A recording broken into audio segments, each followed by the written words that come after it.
Good afternoon, everyone. Bonjour. Bienvenue à l'Alliance Française.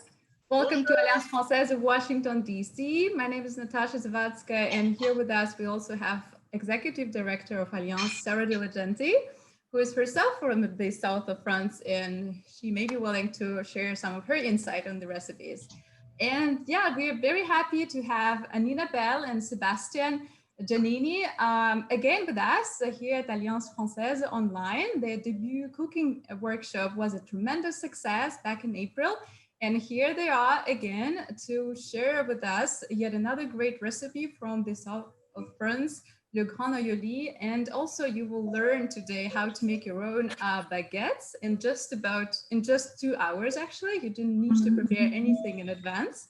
And hopefully by the end of this workshop, you'll have hot, crusty baguettes coming out of your oven. Wow. I am excited myself. As you see, I'm joining from my kitchen. I've never baked baguettes. I'll try to follow along and succeed at least to some extent. I would like to take this as an opportunity to invite you to support us and nominate us for the Best of DC contest. You've probably heard about it. The Washington City paper is back this year after a year break because of the pandemic, and we are participating in the Best Arts and Culture nonprofit. So if you like our events, please go ahead and nominate us. Okay, so now let me introduce Anina and Sebastian to you, for those of you who don't know them yet. So Anina Giannini is a Canadian-American hotelier, writer, passionate home cook. She lives with her husband, French chef Sebastian, and their little daughter Valentina, and the baby son Pierre, who's growing very fast, here not far away from DC in McLean, Virginia.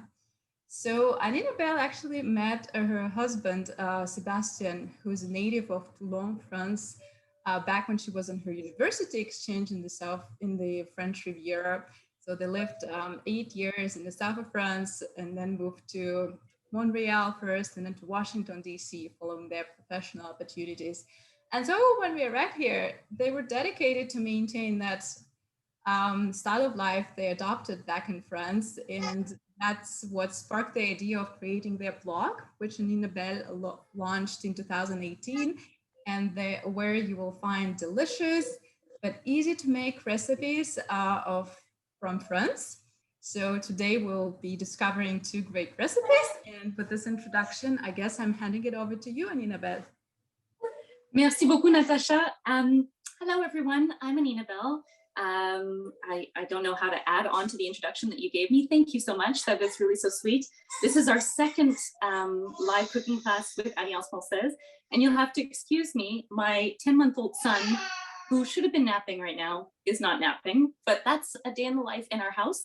And that's all part of it and why it's so important for me to make cooking easy and accessible and sans prise de tête, as we say in French, without thinking about it too much, because life always throws things your way. And so I want the quickest, easiest, best of anything that I'm gonna cook, because you never know when your son is gonna wake up or when your daughter refuses to sleep or you have calls coming in from work or all the things that are part of life. So we're going to make things easy and simple, but at the end, what I love about it is that it's impressive to serve.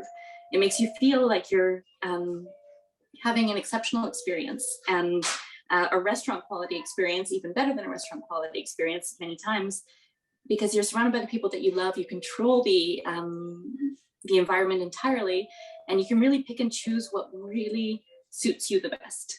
So for Bastille Day, which is coming up on the 14th, which is only 4 days away, which we're very excited about and we'll be celebrating in our house. One of the dishes we love to make is Le Grand Aioli. The reason why we make Le Grand Aioli is because it is the summer equivalent of a fondue or of a raclette, in my opinion.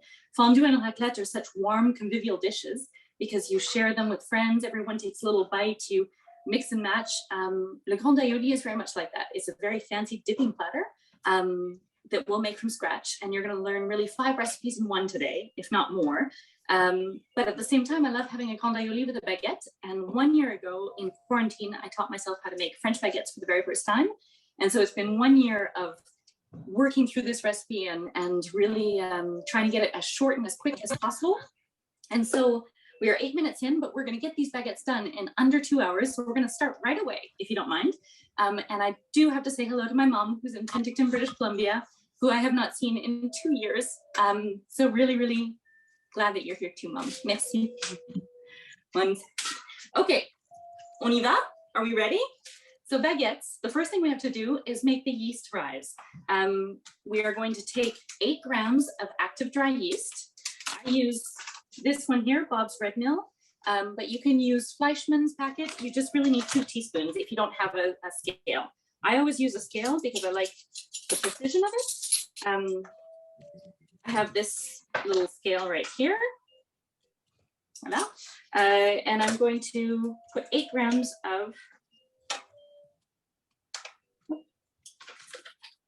of yeast into the scale. 1 second.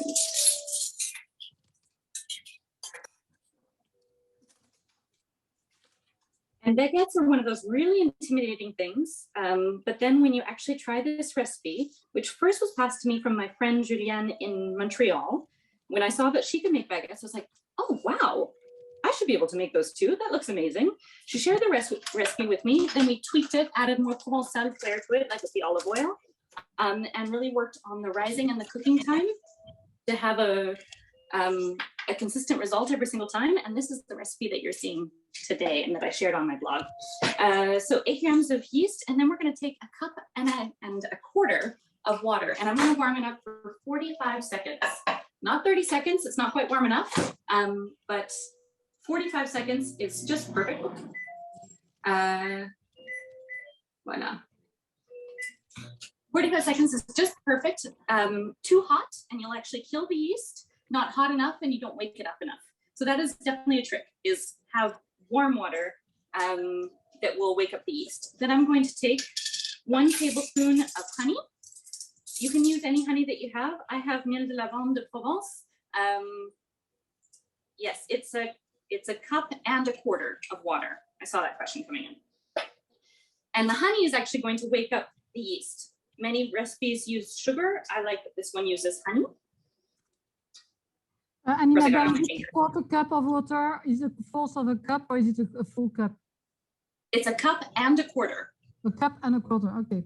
Thank you. This honey is so good. If you're able to get a hold of this honey, it's with lavender. It's absolutely amazing.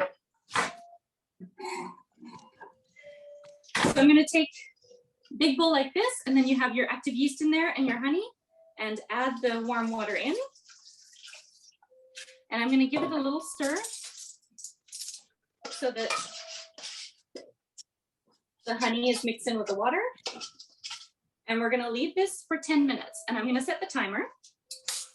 And you're going to see that the timer is going to be set many times during this cooking class here, because lots of things will require a timer. This recipe is actually really simple. It just requires keeping track of different things at different times. So I'm actually going to ask for your help with that during the day. Because when I've done this, so Pierre is not sleeping. This is my husband, Sébastien. Pierre is not sleeping. And Petit Pierre, who is 10 months old, and who has decided that he is not going to sleep and my daughter's not going to sleep. So wish us luck with this. So yeast is going off to the side, and we're going to let it for 10 minutes just to rise, and it should start to foam. You see that right now there's no foam on it. It will start to foam if we leave it alone. I'm going to put it right here.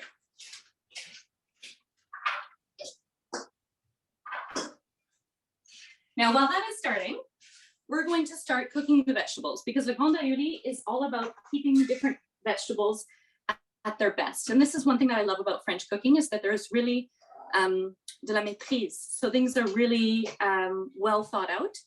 I think it would be an easier way to say, okay, I'm going to put everything in a pot and cook it together and boil the vegetables, but then you would have vegetables that are cooked at different degrees of doneness. And, you know, a beet is wonderful when it is perfectly cooked, just like a green bean is wonderful when it is perfectly cooked and still a little bit croquant, as opposed to something that's really soft and mushy. So we're going to do that. One of Chef's tips is for potatoes and beets, always start with cold water. Don't put potatoes and beets into boiling water, especially. Oui. So I'm going to put on my oven. You see I have 4 pots that are going. They all have cold water in them right now. We're going to start with the beets, the potatoes, and the eggs. because they take the longest time to beat some potatoes do. So these two pots, we're going to put the potatoes directly into one right here. So there's cold water in here. And then I'm also going to put the beets. My sous chef, he prepared the beets for me just by chopping off the stems. And these are not peeled. You don't peel the beets until after they're cooked. It's much, much easier to peel them afterwards. And we're going to put these to boil as well. So these are going to go for about 30 minutes. And we're also going to put the eggs, which are going to be 8 minutes.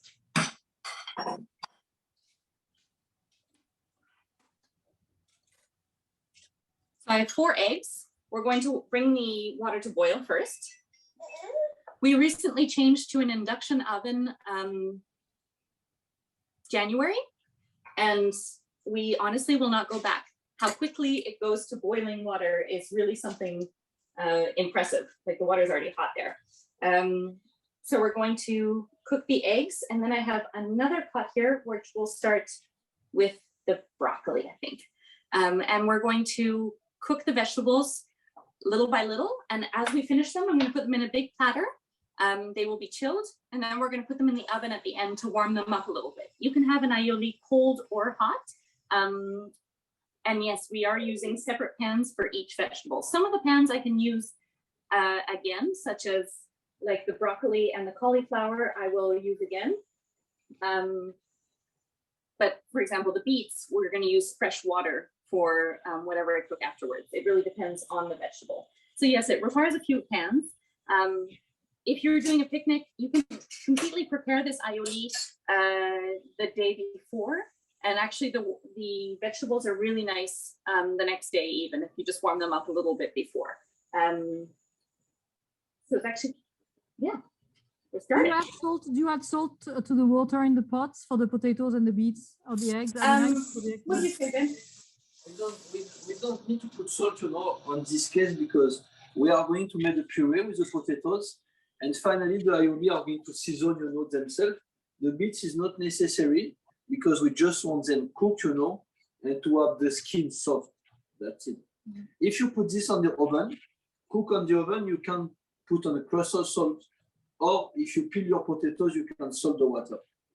Not with the skin, not necessary. But will I salt the water with the broccoli? Yes, we need to salt the water for the broccoli, cauliflower, pea, French bean, zucchini for sure. But the vegetables that have the skin on, I guess you do not add salt. Very good question. I always reference my husband if I do not know. So the water is boiling here for the eggs. We're going to put in the 4 eggs. You're making a grande aioli for 4 people. And we count 1 egg per person, but you can really mix and match as you like. So I'm going to ask for a favor, because I do not have enough timers to independently time each one of these ingredients. Can I ask someone to be my egg timer? I'm sure I can do that. How many minutes? 8 minutes, please. Okay. When I was making this for photos a few weeks back, I think my brain literally short-circuited when I had 5 different timers that were going off at the same time. I'm not surprised. I don't want to do that. Don't want to do that during your cooking class. Can I also have someone be my potato timer? I will.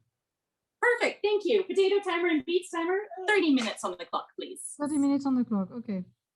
And Annabelle, we also have a question, I think, following up with the baguette yeast base.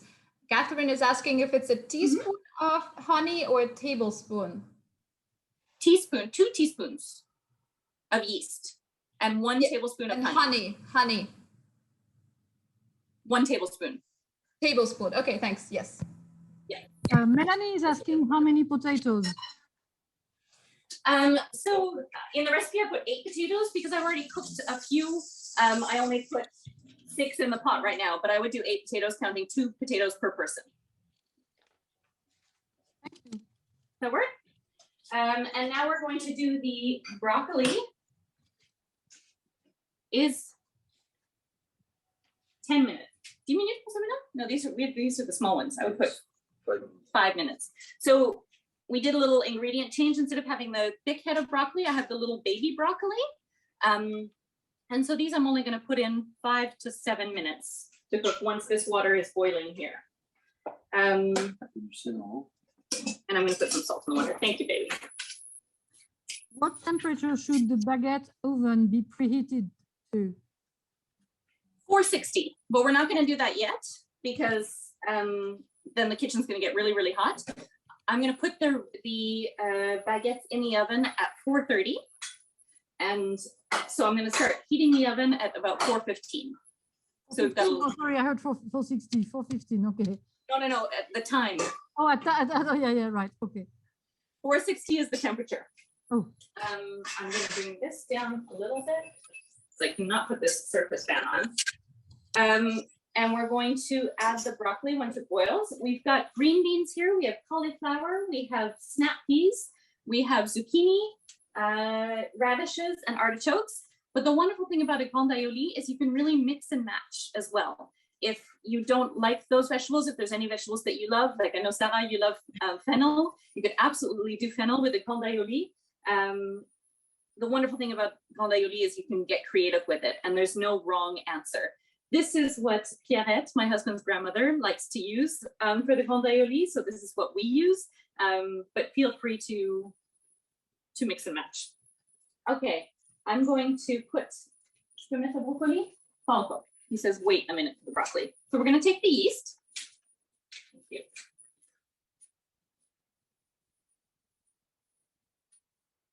How's everyone's yeast looking right now?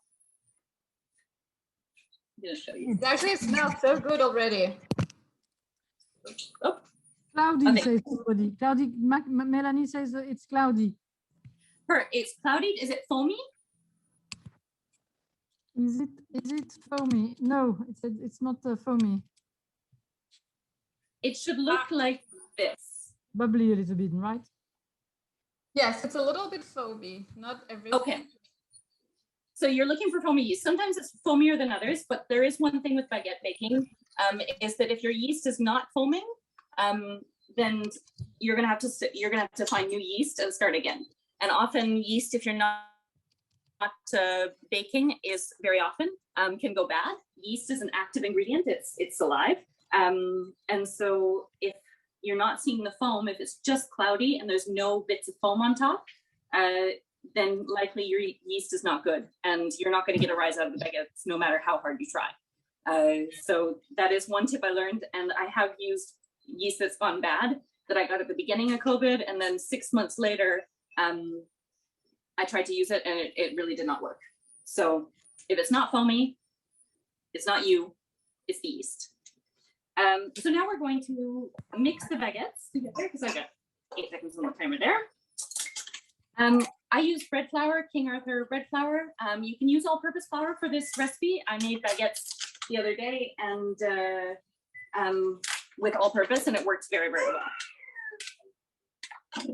Yeah. En cuisine, Pierre, avec toi, tu vas manger après.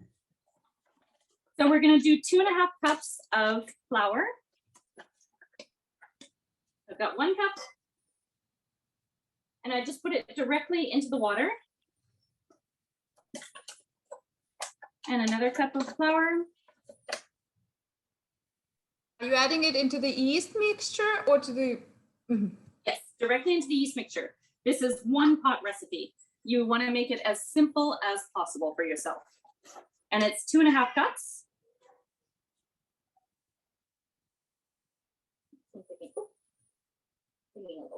There we are. And then add a little bit of flour. Keep a little flour on the side because you're going to use it when we're rolling out the baguettes. Oh. But one thing my husband taught me is to always clean as you go and to put your ingredients away as you're using them. If not, you end up with a major, major mess. Oh.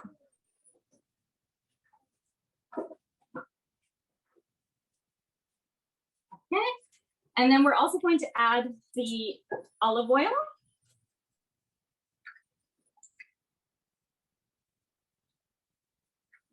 And salt as well.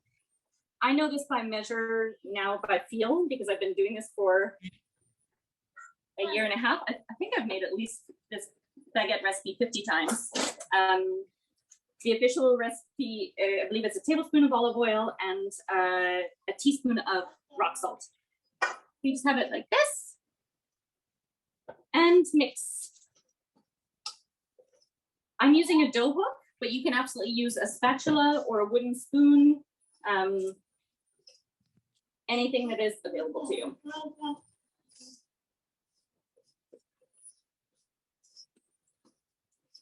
And you just want to mix the dough together to get. Thank you. You want to mix the dough together. It's going to look really loose and rough like that, and that's perfectly fine.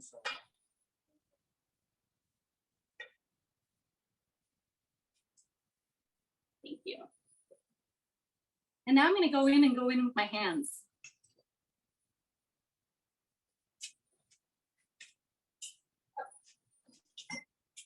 This is taking a long time to boil. So you're going to make a kind of a ball together in the bowl. I'm going to put the broccoli in because it is now time to put the broccoli.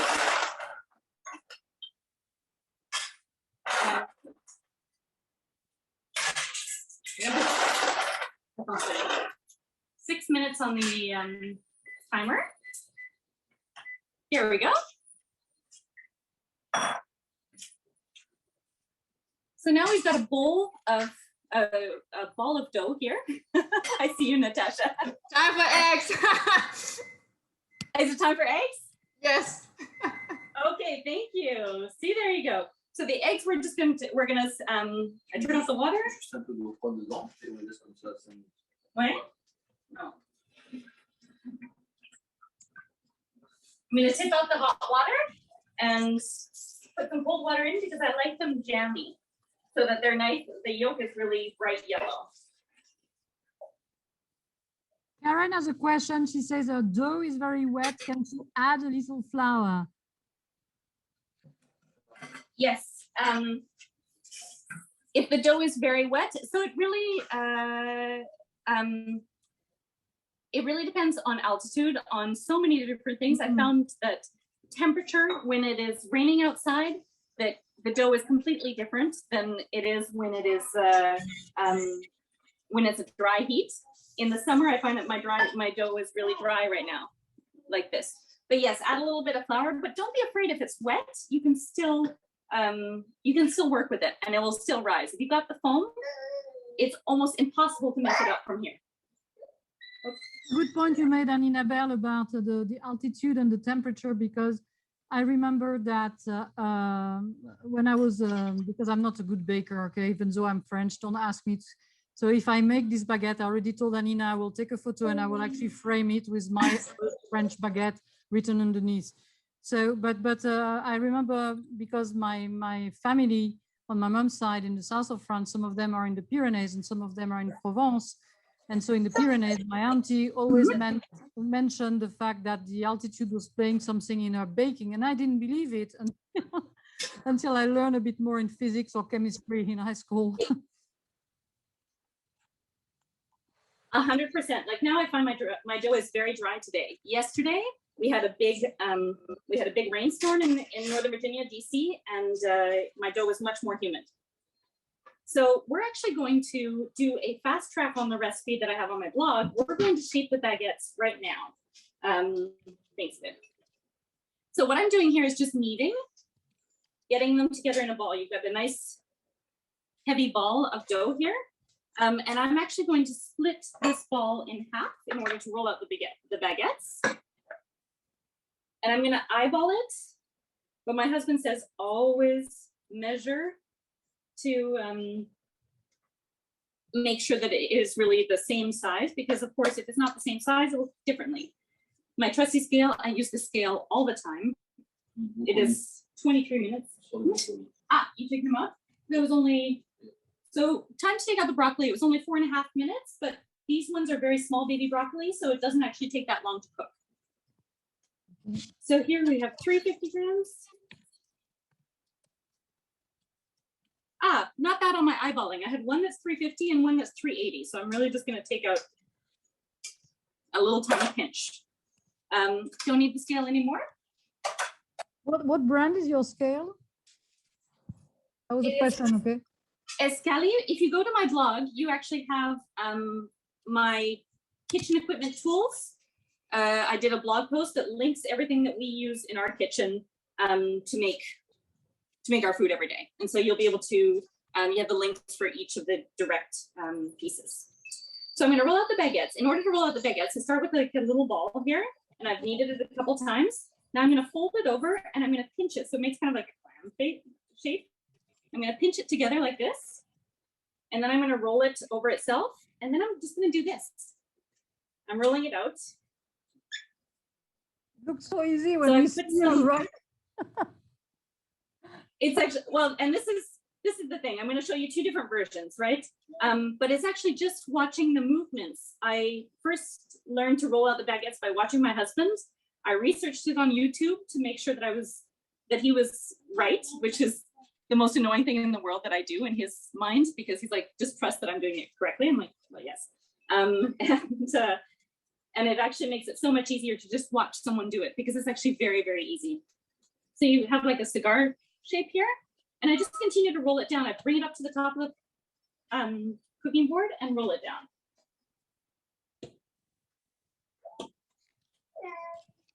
This, I'm just going to roll it out a little bit more.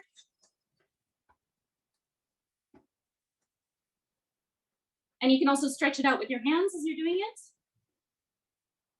You want to stretch it out more, you roll up and down at the same time like this. I always keep my fingers spread to apply even pressure. And look at this nice little baguette right here.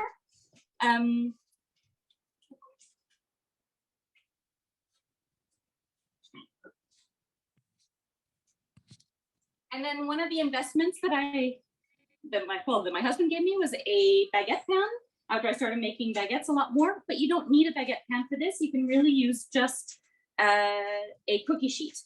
You just put flour on the cookie sheet before you put the baguette on. But with the baguette pan, I'm just going to lay this right here. Set it behind me for a second. And second baguettes.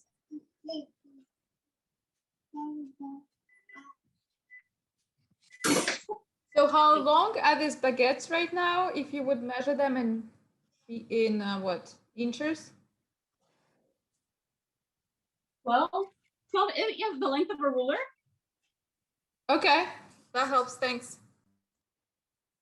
So I'm just rolling back and forth here. Oh, yeah.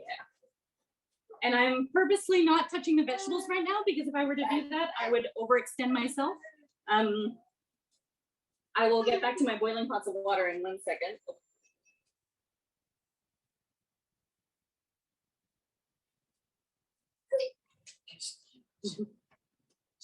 And I continue to roll down.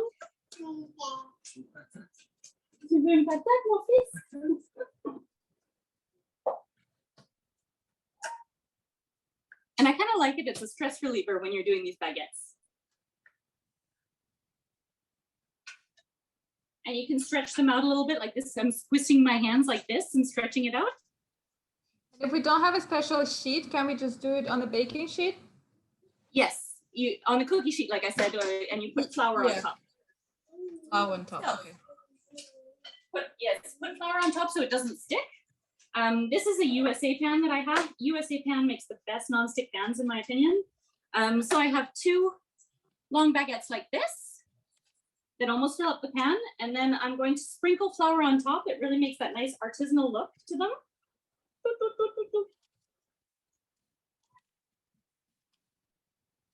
There we go. And we're gonna leave them for 1 hour. So just set them aside. We'll forget they're even there. You put them where? Right there.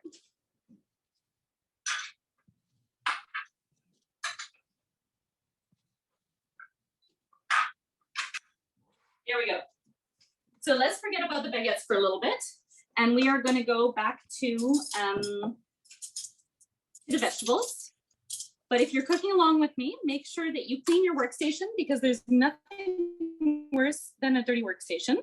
And one of the biggest stress relievers is to just clean as you go when you're cooking. I'm going to put this in the dishwasher right away. Renee is asking if you cover the baguettes with a tea towel. No, not even. You can, but no, actually I find in the recipe I put on the blog, I cover them and let them sit for an hour, rise, and there I put the tea towel over. But it was a longer recipe, where the recipe that I'm working on now that I'm showing you, this is before it's even on the blog, is to immediately roll out the baguettes after you put the flour in, and you'll see what the result is. It is amazing, and actually takes off the step of the first rise. You're really doing the first rise and the proof in the baguette shape. So.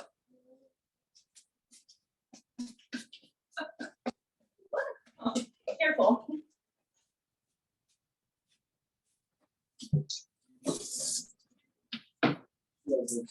Okay, now the cauliflower. The cauliflower. Now, my husband was doing the prep for the vegetables, which was very sweet of him, but I actually wanted to show you guys a trick that he taught me that I didn't know about, is that if you have a whole head of cauliflower, all you have to do is turn it upside down after you rinse it off, turn it upside down and put it directly into your boiling pot of water and let it cook for 10 minutes. And then you can just tear off the florets really, really easily once it cools.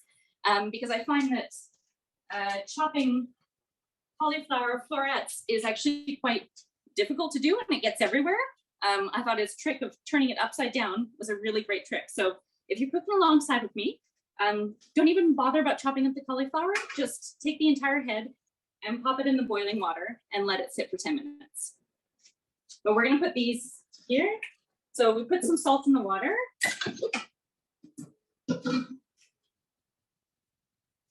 And we're going to start making our aioli, which is the amazing garlicky mayonnaise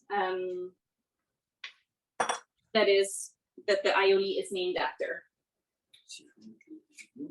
The green beans. So in the broccoli water, I'm going to do the green beans here. I'm going to set the timer for 10 minutes.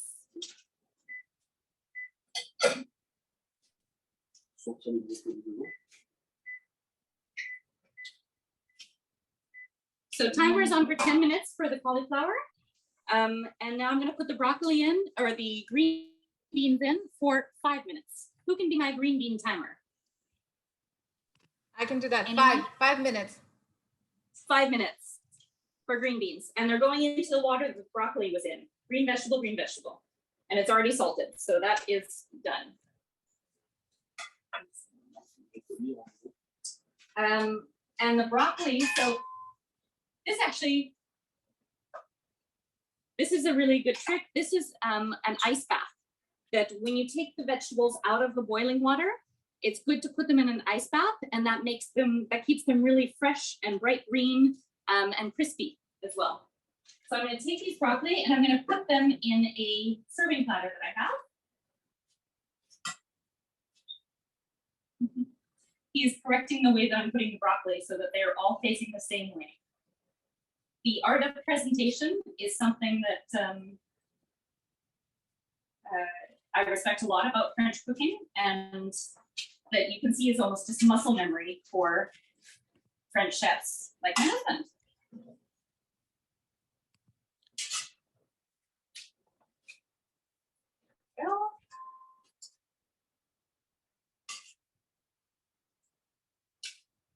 So the cauliflower is cooking. It's got a few minutes. The green beans have a few minutes. We are going to start making the aioli. Now the aioli, another trick that I learned, which I find is amazing, is blanching garlic. I'm going to leave it. There's still 9 minutes and 46 seconds left for the potatoes. Okay, I just wanted to let you know. Merci Sarah, j'apprécie beaucoup. So the aioli is a garlicky mayonnaise, and one trick that I also learned in making this with my husband is to blanch the garlic. By blanching the garlic, you get rid of that really kind of astringent garlicky taste that some people don't like. And so, thank you. My husband pre-blanched this garlic, but what you can do to blanch the garlic is just putting it in cold water in a pot and bringing it to a boil for 1 minute, throwing the water out, then putting the garlic back into the same pot, adding cold water, bringing it up to boil for 1 minute, and then doing the same repetition again one more time. So 3 times total by blanching the garlic like that, you get rid of all the acid or the astringent taste of it. So definitely recommend it when you're making aioli.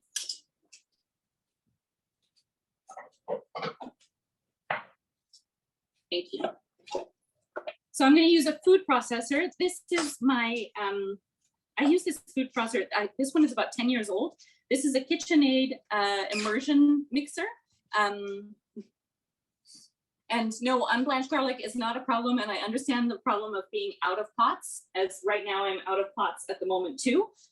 In a few minutes, we'll have a pot, but unblanched garlic is not a problem. But you will notice that there's a sweeter taste to your aioli if you have blanched garlic as opposed to unblanched garlic. And it's not mixed, you know, c'est pas aussi bien mélangé. It's not mixed as well, because when the garlic is poached, you know, when the garlic is poached, you know, you can mix this, you know, very well with the potatoes and the olive oil. If you don't poach this, you know, you are going to have a big chunk on your aioli, and this is not the same taste at all. This is why the base of the emulsion of the aioli, it's always better to have this blanch to be sure it can mix properly with the olive oil, the egg, and the mixture of potatoes. So why don't we blanch the garlic then together? We're going to blanch it all together. That way you can see what we're doing. As soon as I have a pot available, we will blanch the garlic. No? Oh, there is a question from Suzanne who asking whether you have to keep putting the ice cubes in the ice bath. Yes. Yes, you continue to put them in. We have a small ice cube tray that doesn't actually produce a lot of ice cubes. So I felt the water to see how long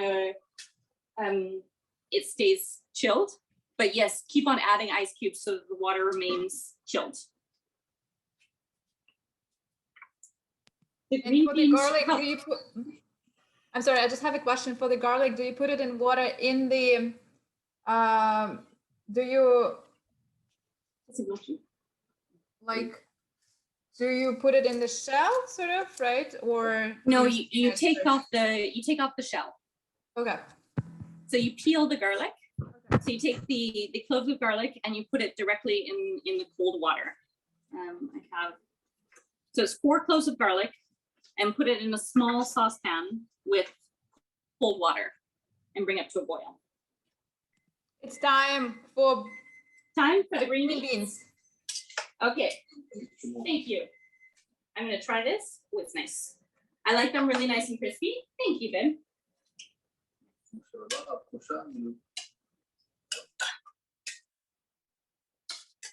So I'm gonna take them out with the strainer. Écumoire. How do you say that in English? I forget. A slotted spoon, so that I can use the water again for the artichokes, because the green water will work with the artichokes. But one trick when using artichokes is you have to put lemon in the water. You want to use the peas first? Okay. Chef suggests that we use the peas first instead, because then the artichokes will be the last one, right? You can reuse the water. This is why when you start to cook, you know, a green vegetable, you can always use the same water, you know. It doesn't change the taste, you know. It doesn't alterate, you know, anything. But we reuse all of the time the same bath. At the end, the artichokes, because you have a little bit of a bitter, you know, of the artichokes, it's better to finish by this. Yeah. So who taught you how to cook, Sebastian? Well, I work in Bastille, you know, in south of France. I like when my grandmother was cooking at home. It's nice, yeah. So Sebastian learned cooking from his grandmother, and her name is Courgette. She is Italian-French and an incredible cook, and did the most amazing meals in what is essentially a kitchen that it would be a butler's pantry in many American style houses. I find it fascinating that in France, the kitchens are so small, but yet the food that comes out of them is absolutely amazing. And I think that's really something to keep in mind. We think that we need so much equipment and so many things to be able to be a good cook, but really it's, you can do amazing things with just a piano, as we call this, an oven, a stove, and just the right material. we don't have a lot of food processors or extra equipment. This is what I use most of all. And I have a KitchenAid that I love for baking. So in the same water that had the green beans and the broccoli that were plunged in the ice bath that Sébastien just took out and put in the platter, we're going to cook the snow peas. These are really just 3 minutes. Sarah, can I ask you to be my snow pea timer, or you're still on potatoes? I just did 3 Yes, minutes. Oh yeah, I'm still on potatoes, but there's exactly 3 minutes and 21 seconds left for the potatoes. Perfect. There we go. I did that on purpose, obviously. Okay. And what's with the garlic? It's in the cold water right now, right? No, I haven't actually, because I don't have a pot that's available yet. As soon as the cauliflower comes out, then we're going to blanch the garlic. And I'm going to show you how that works. Here's a good stuff.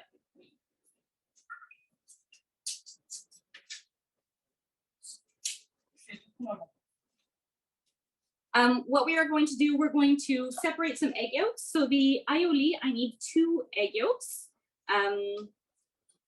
which I will do for you. I'm just going to open this up. So I'm going to peel the garlic. In order to peel the garlic, please, station here. There we go. In order to peel the garlic, I am going to just cut the tops off. And then For the eggs, someone is asking if eggs should be room temperature or just from the fridge. I prefer room temperature, but you can use it just from the fridge, especially. Yeah. As important that when you mix, with the potatoes is not the hot potatoes on eggs for sure. On this recipe, it doesn't change anything. And the reason why he says that is because, of course, if you mix the hot potatoes with the eggs, then you end up with scrambled eggs. And I have done that. It sounds so easy when he says it, but sometimes in practice you forget. You don't want scrambled eggs when you're making aioli. So the cauliflower is done. Should I take it out with the slot of the spoon or with the? Oh no. No.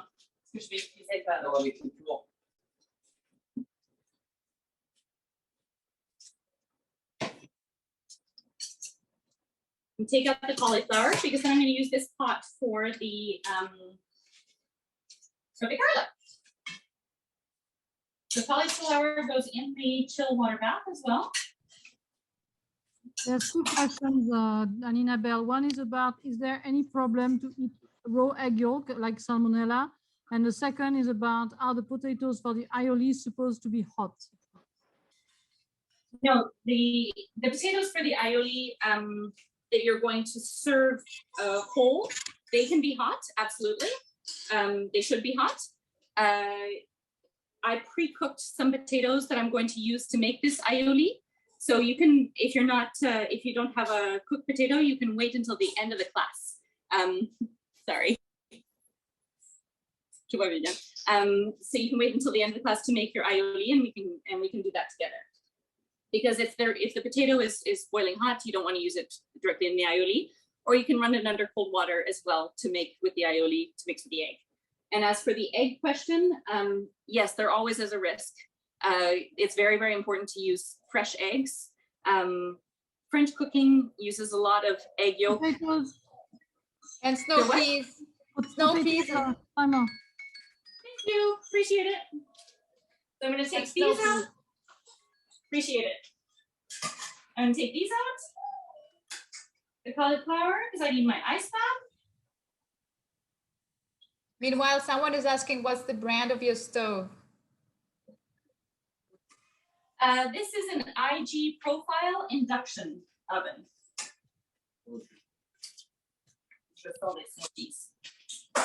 Thank you. And Annabelle, right now, when you will be cutting things again, will you please tilt your camera again? At some point you did that and we could see your hands, so just for later. Absolutely. I'm going to put the snow peas into the bath.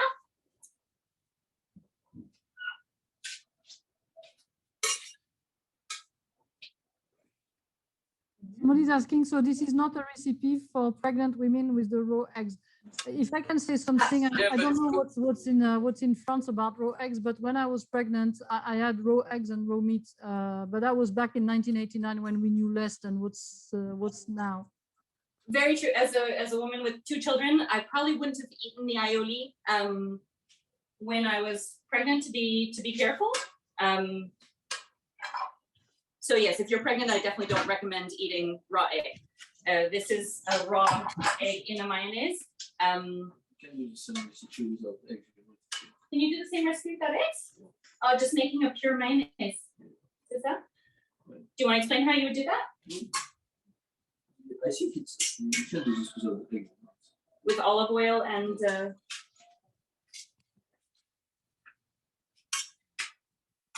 so Sebastian is saying that if you don't want to use the raw eggs, you can make the aioli with just the olive oil and the potato and the garlic.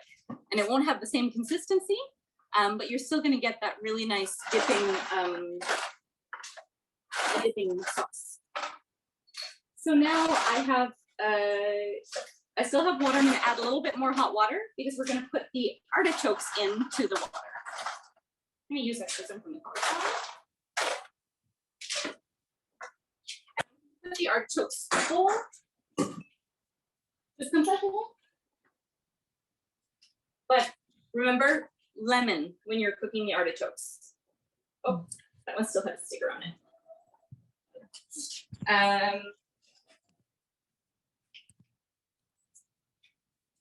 Artichokes very quickly go black, and so lemon keeps them from going black. So I'm going to add a few lemon slices in there.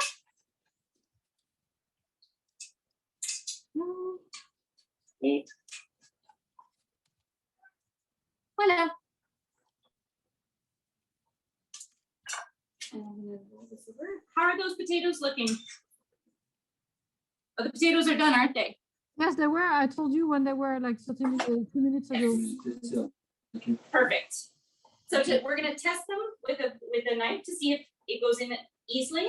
I'm going to leave them in a few more minutes because they're still a little bit hard. These potatoes that I'm using are bigger than what I had before. Cooking is all about trial and error, and it's really important to test instead of blindly following a recipe each time. It's very important to test and make sure that your recipe is good and that they're the way that they should be. Good. And the betterave. Thank you.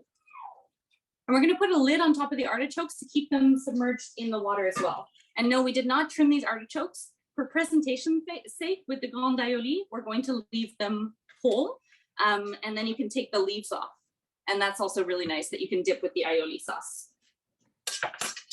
Okay, so now we're going to blanch the garlic so I can show you really how that is done.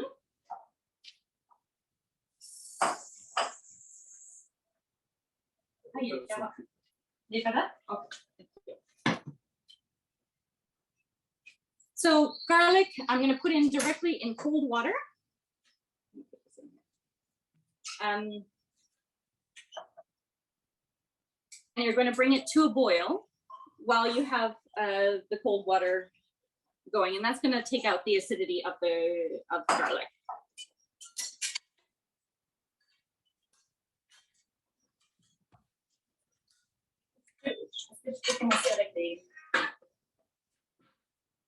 Egg yolks and the olive oil and potatoes.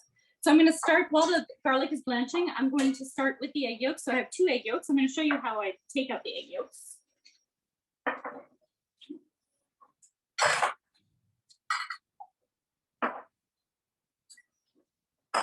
So 2 egg yolks or 2 eggs. To separate the egg yolks, extract them. I'm going to show you the camera. There we go. And this is a trick my mom taught me.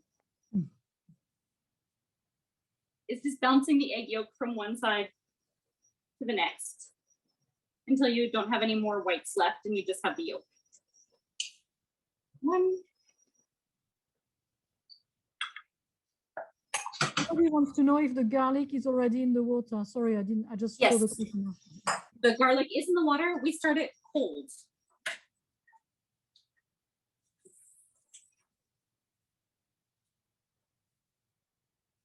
And here we have the second egg yolk. There we go. And that goes right in the food processor. And I'm going to keep the egg whites tomorrow for an omelet.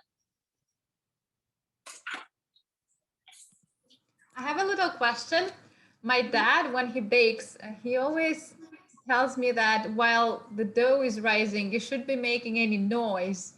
Is this true? Oh, really? Or is it only? Yeah. Well, that's obviously not true because we're making a lot of noise and both kids are not sleeping. So that's funny because I remember as a child, my dad would always be, don't make any noise. I think that may have been an excuse to get the kids to settle down, which I totally adhere to. So if that works in the household and that obviously worked for you, then please do continue with that. I would love for that to work from time to time. So the garlic has been boiling for a minute. I'm going to now blanch it or take it out of the hot water. Mirit is saying, no, Christina is saying, you're doing a great job, Anina Bell. Very good at balancing all the plates.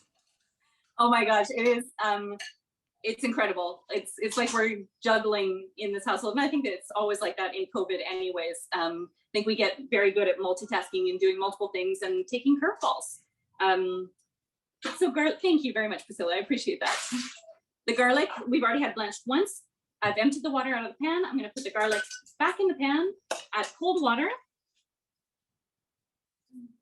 Somebody was asking if you needed to turn the artichokes and why did Chef Sébastien put a plate on top?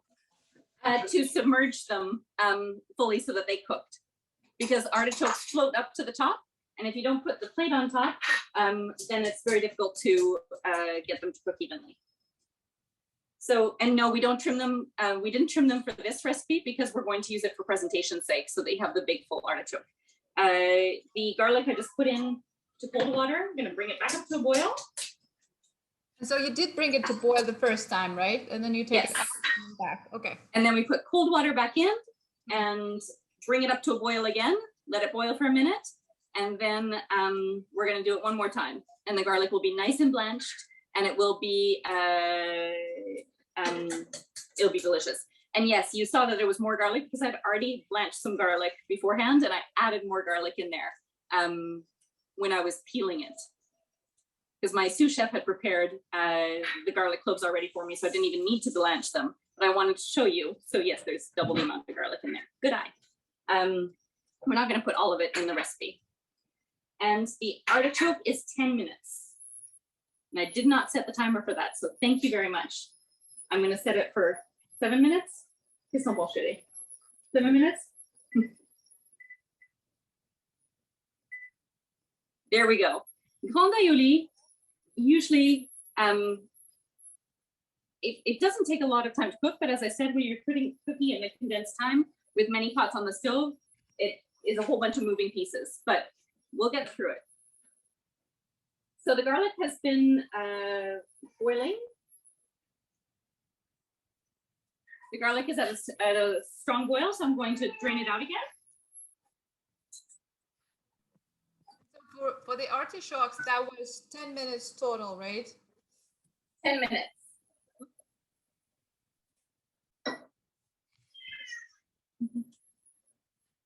So we put cold water in the pot again and garlic back in. It's on high. It'll boil up for a minute and then we'll be ready to use the garlic. Anina Bell, you said 3 times, right, for the garlic, not twice? 3 times, yes.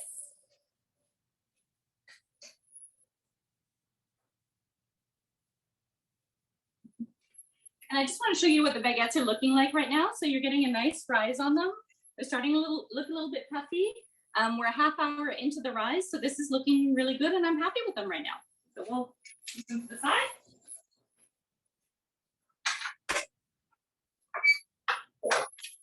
Yeah, what?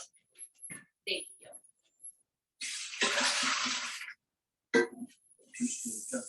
Right.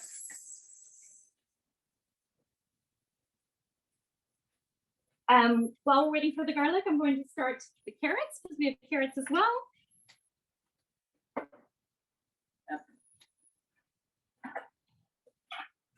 Et je cherche ma frilleuse de patates.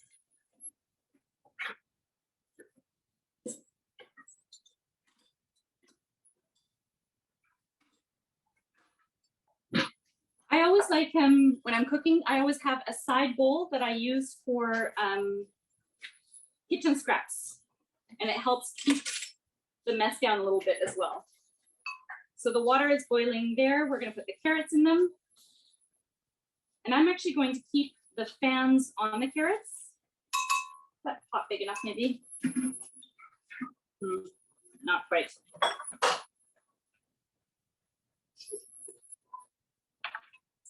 I like to keep the fans on the carrots because it looks really pretty when you have the grand aioli.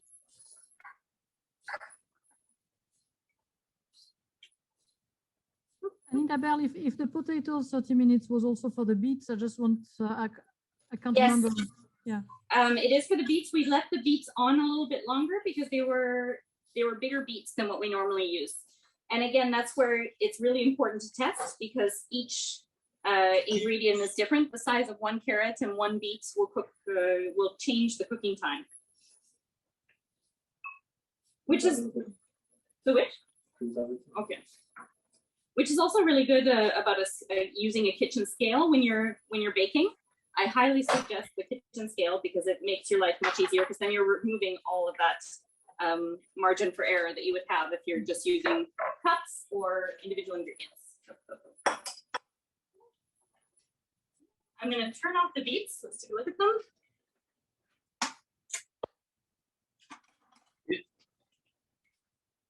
What do you say, Chef? C'est bien? Okay. So what he just said, when you put the knife into the beets, if it doesn't stay in the beet, that means that it's cooked. So you kind of stab it in, and if it falls right off, then you're good. If the knife stays on, voila. Perfect. So we're going to take the beets out. Thank you. The garlic is ready. I'm going to take the garlic out.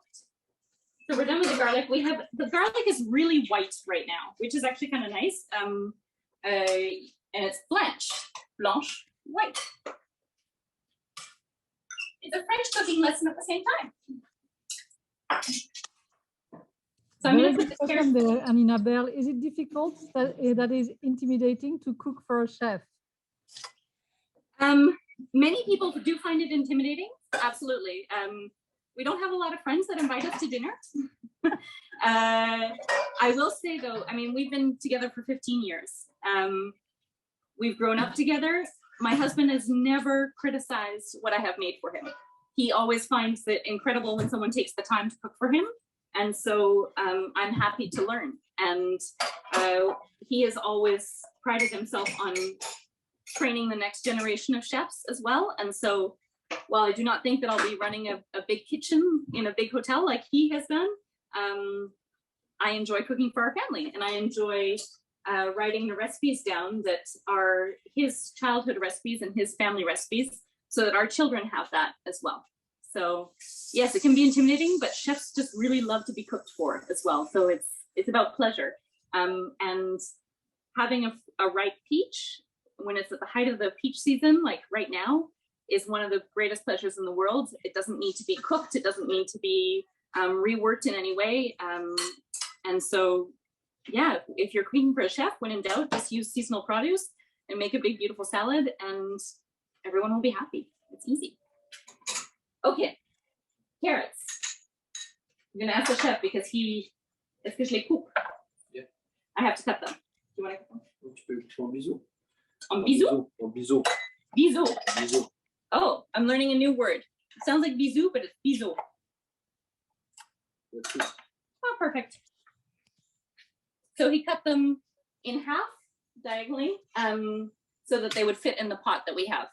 And the carrots we are going to leave for 10 minutes in the boiling water. Alors, là maintenant, on peut faire des crevettes. Les crevettes. Donc là, c'est la marinade pour les crevettes. On met Hop. Thank you. Voilà. 1 second, I'm having a timer issue. Timer for 10 minutes. So we're going to make a fragrant broth for the crevettes. In there, I have bay leaves. So I have used my pot again. We're reusing pots like crazy over here. Reuse my pot. We put a couple cups of water in there. And we have bay leaves. There's 2 bay leaves. There's lemon rinds. There's fresh garden thyme. 2 rounds of lemon. There are 2 heads of garlic. Now these are not peeled. This is we're keeping the casing on because we're not going to actually eat this. It's just for the broth. And then I have anise and I have coriander seeds. So this is a star anise. Anise. And we're putting it in the broth. We're going to bring it to boil for a minute. And I also have saffron as well, which I put in the recipe. You want saffron. Yeah. I guess Jennifer is asking how much water for that broth because she doesn't specify for what. So I guess it's for the broth. That's like 3 cups, 2 to 3 cups. It really doesn't, it doesn't make, as long as you're covering the shrimp. But I would say 2 to 3 cups. I'm just going to put it. Someone is asking if it's possible to roast some of the vegetables instead of boiling. Of course. I like the crunchy texture of the boiling. The Grand Aioli recipe is generally blanched vegetables. Yeah, and when you put this, with the aioli, this is better when it's croquant. You can do this for sure. Yeah, it's depending on the taste of the. Absolutely, you can. You can absolutely do it. It's not as crunchy with the aioli, and the idea is the crunchiness of the aioli of the vegetables marries really beautifully with the aioli sauce. And the colorful. And so I'm putting in a pinch of saffron into this broth to add to the shrimp.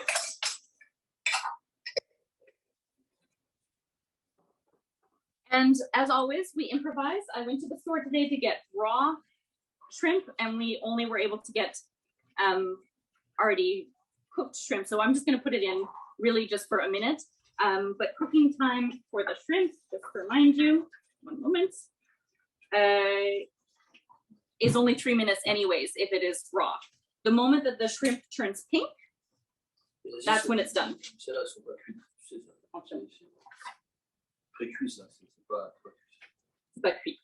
Not fully cooked. So it's boiling now, and I'm going to put it in just for a couple minutes. And no, actually for the aioli, you don't need to peel the shrimp first because the aioli is really nice to be able to peel. It's a very convivial dish where everyone is sharing at the same time, and you go in with your hands, so you don't need to peel the shrimp first. These ones already are peeled, but you can leave the heads on if you'd like. In France, often when you order shrimp, you get the shrimp with the heads on. So I'm going to put these in. He's asking about the whole head of garlic in broth, whether you still need to peel. No. But you don't put the whole head of garlic, did you? No, I put 2 cloves of garlic, but it had the casings on. I didn't peel it fully. So the shrimp are going to go in for a couple minutes. If you're using raw shrimp, make sure you do 3 minutes or until it goes pink. Oh, mais tu vas rester là, Oui. Okay. Nettoyer tout ça déjà là. Le chef, he says my workstation is looking messy. He's not happy with how I've kept my workstation. So I'm going to clean it up a little bit. This is for the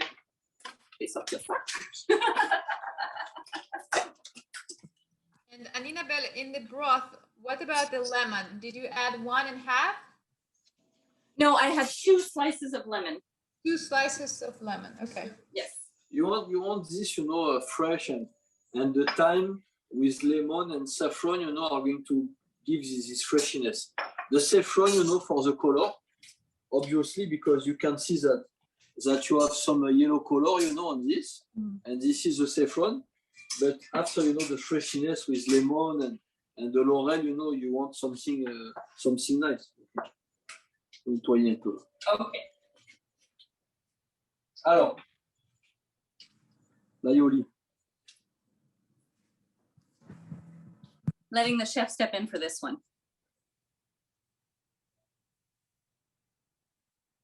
So you're peeling the potatoes. Yeah. So this was 2 potatoes that are cooked.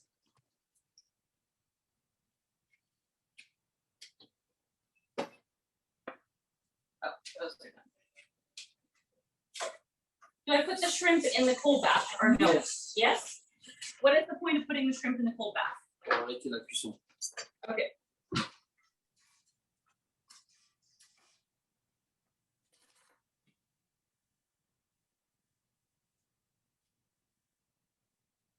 I'm taking the shrimp out here.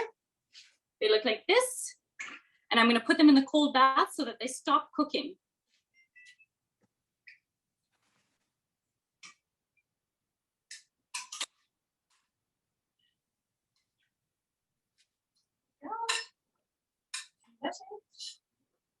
C'est à toi de faire, vas-y. Ok. Vas-y, allez hop. Allez hop, allez hop, allez hop. Allez. Il me charge mon mari.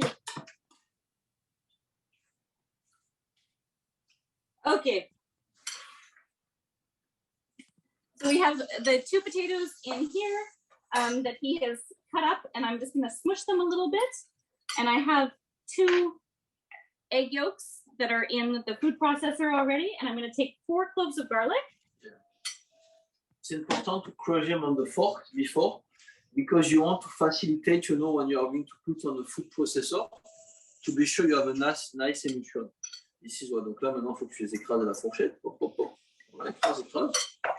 J'écrase.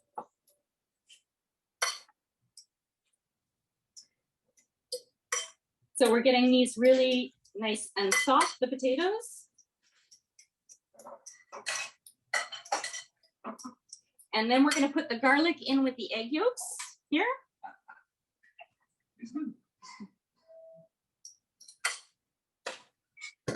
Moment de vérité.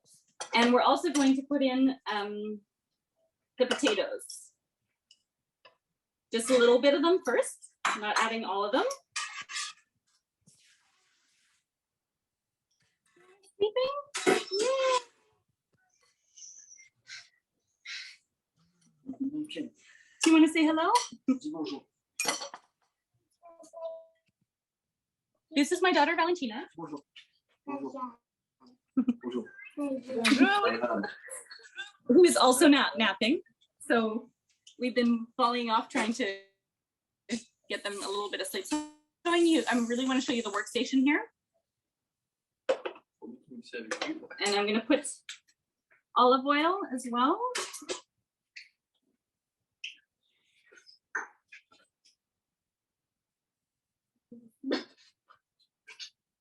So I have a tablespoon here, and there's 8 tablespoons in total for a soft aioli.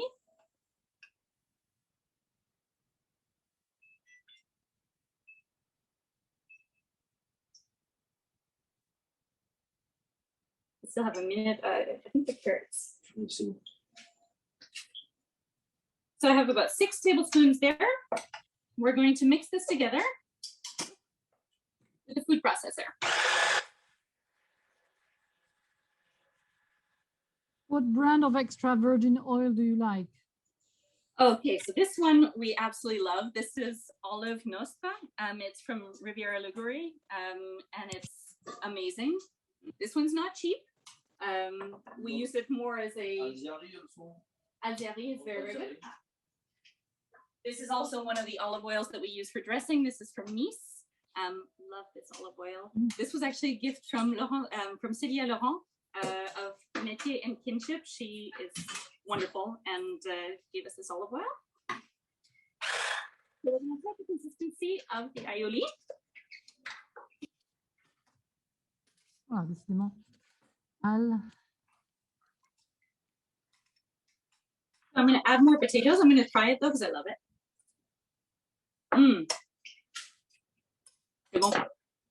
On va ajouter plus de pommes de terre.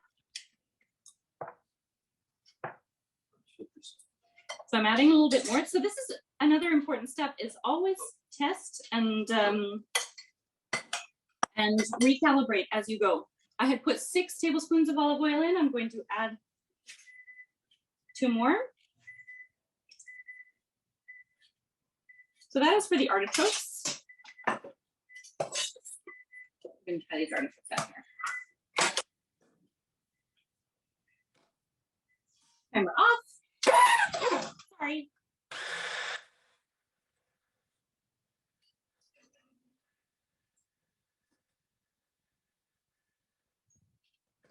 Here we go.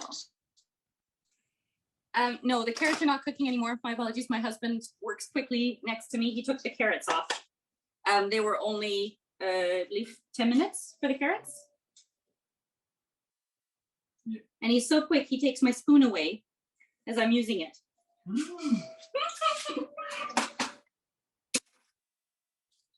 He cleans as you go quicker than you can imagine. So this is what it looks like right now.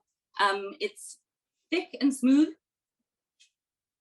And it's really, really yummy. Yeah, and you want to have this smooth, you know, but not like a mayonnaise, because aioli is not a mayonnaise with garlic, you know, not at all. It's an emulsion of potatoes with egg yolk and the olive oil. You know, it's not a mayonnaise. A lot of. Yeah. You want to try it and tell me what you think, Chef? Do I pass the test? Jennifer is asking whether, I mean, she also has radishes and zucchinis and courgette. Yeah, Will you be using the courgette raw? No, we will be cooking the courgette. They are next. Yeah. And the radishes are here in cold water so that you can put them in an ice bath. And so they stay really nice and crispy.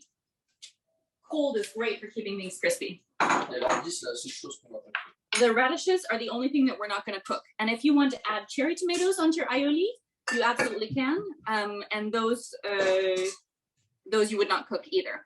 If you wanted to roast your cherry tomatoes, you absolutely can too, but I like them raw with a aioli. Lisa is asking whether you can salt the aioli, but I think you already said not to salt it, right?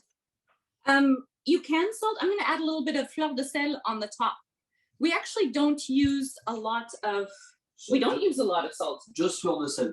Yeah, we really just use the rock salt here, fleur de sel de Camargue.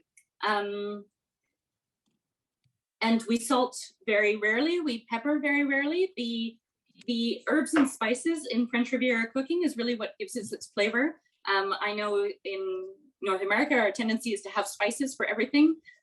Really a French Riviera pantry. And actually, if you sign up on my blog, you get sent a French Riviera pantry list. And I've got a 4-page pantry list of everything that you need to have in your pantry to make French Riviera meals at any time.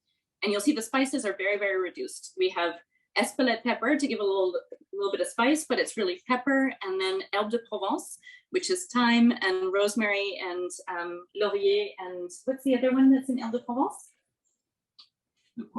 C'est quoi l'herbe qui est dans herbe de Provence? Le romarin, rosemary, le thym, thyme, le laurier, et puis il y a la sarriette. La sarriette is the one that I forgot, which is summer savory. Il y en a qui mettent de l'origan, mais nous on n'en met pas. And you'll see many of the herbe de Provence mixes that you buy, they have oregano as like the #1 herb in it, whereas in the south of France, you don't use it as much. And Sarah, she's shaking her head.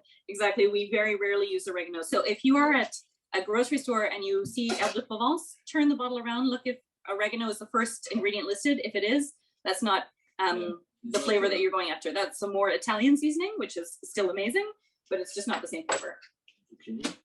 Zucchini. Oh, can you show how you do la petite quenelle? So my husband cut the zucchini into these incredible little diamond lozenge flavors or shapes, and we'll show you how to do that. So I'm going to take, just for presentation sake, so I'm going to take the aioli out of the container, and I'm going to put it into, I have a mortar and pestle here, which I didn't actually use for it because I don't have one that's large enough, and I honestly don't have the time to do that right now. Somebody is asking if the artichokes will also go into the ice bath. Yes. No? No, he says no. We want to, it's not necessary to stop the cooking temperature of the artichokes, but I'm going to show you. Donc, l'aioli, we're going to present it like that. Voilà. Je vais déjà montrer le plat. Yes. Et après, on va mettre les courgettes.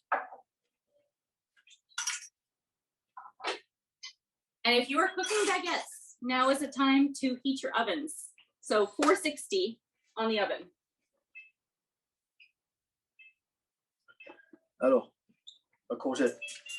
I have to say, I'm really proud of myself that I remembered that at this time. Oh, and I want to show you the platter that my husband is doing. So he has everything presented here. These are the vegetables that we've been cooking. Now, of course, we're doing a very ambitious grand aioli. You do not need to have this many vegetables or this many seafood to make a grand aioli with. No, but for 2 people, you need to have this. Come on, look at that. The color is beautiful, and you can have this, It's... The zucchini, les courgettes. Like, I remove the camera so you can see the. You take a whole zucchini. You take, the head and the bottom. You cut in 3 parts. 3 parts, you have this size. This you cut in 4. Very easy. You see? Cut in 4, like that. Very easy. And after, you keep the zucchini on your 2 fingers like that, and you just have to turn.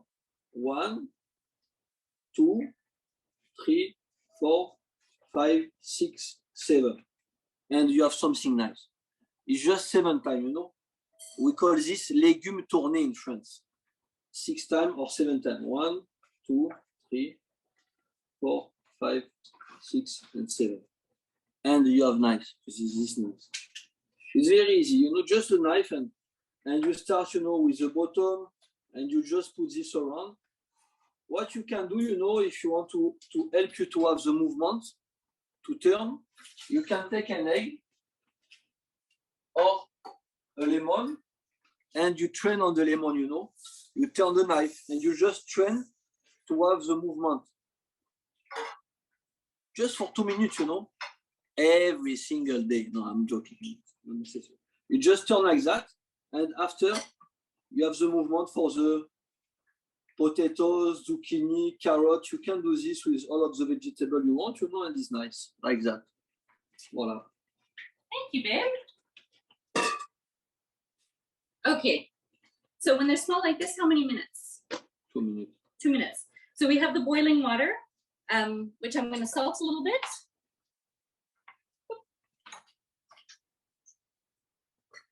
There you go.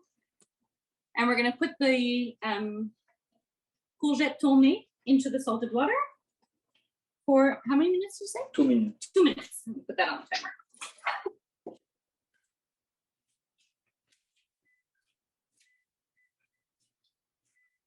Voila. And now the mussels? Good. Oh, the cod. Okay. So I've never milk poached cod before. Sebastian showed me how to do it. It is a game changer. The cod is so milky and delicious and melts in your mouth. And I will be milk poaching cod for the rest of my life, I think, because it's really just a wonderful, wonderful way. And it's so easy. If you get just the fillets of cod, or you ask the fishmonger to cut them into fillets for you and debone them, of course, then all you need to do is take the pieces of cod and put them in the milky water and boil them for 8 minutes. It's really, really simple. So. Yes. So we have 2 cups of milk and 2 cups of water. Yeah, if you start your courgette with the cold or the hot water? Hot water. All of the green vegetables, it's better to have this with hot water and after to put in an ice bath. Ice bath, you stop the cooking and you just keep the chlorophyll, you know, and you have something stay green. And it's better all of the time with hot water, because when you start with cold water, the enhancement of temperature is too long, and you are going to have something overcooked instead of just cook as you want. So you put actually 4 cups here. Oh, just 2 cups, it's okay. 2 cups of milk and then add water. Oh.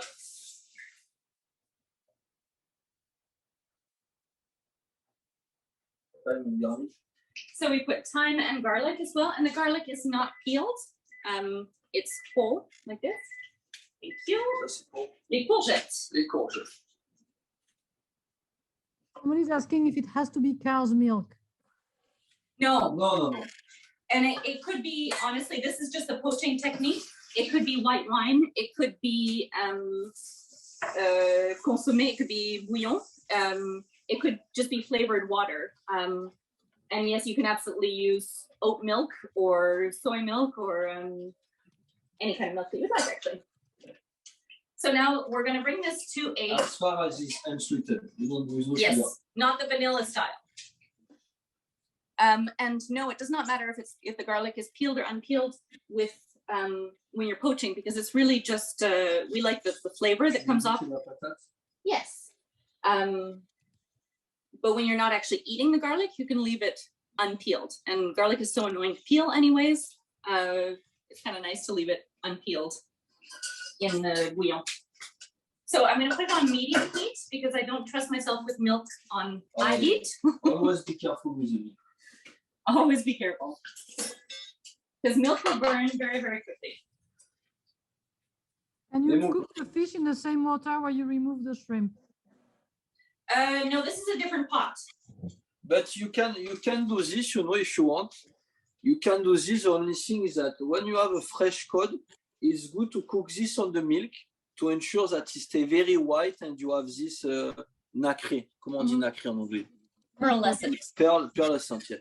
Because if you don't have this, you know, the easy way to have this color with the cod is to put salt and sugar. Is that mean you have half and half, salt and sugar, you know? You put this on your cod for 20 minutes, and after you rinse the cod to ensure you have this color.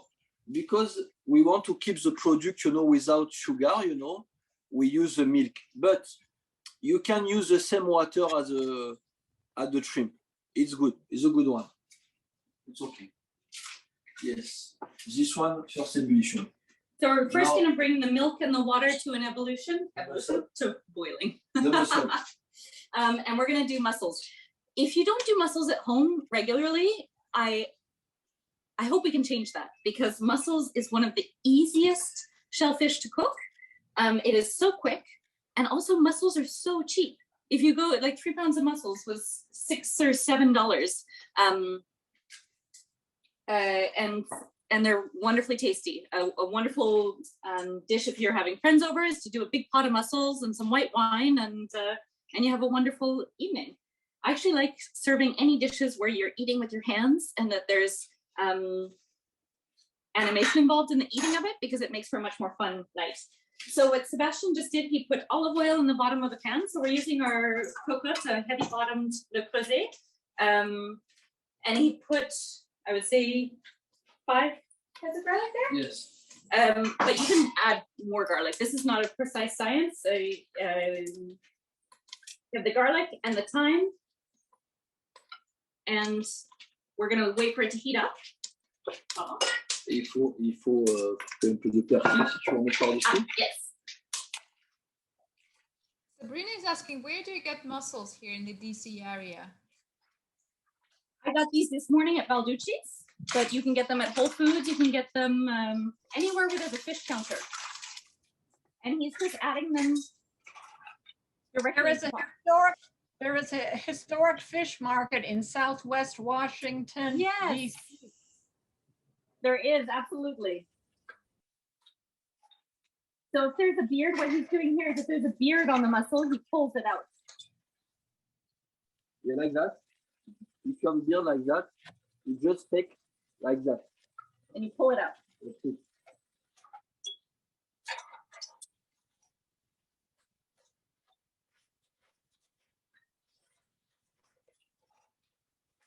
Now it smells good. Okay. Oh, that smells so delicious right now.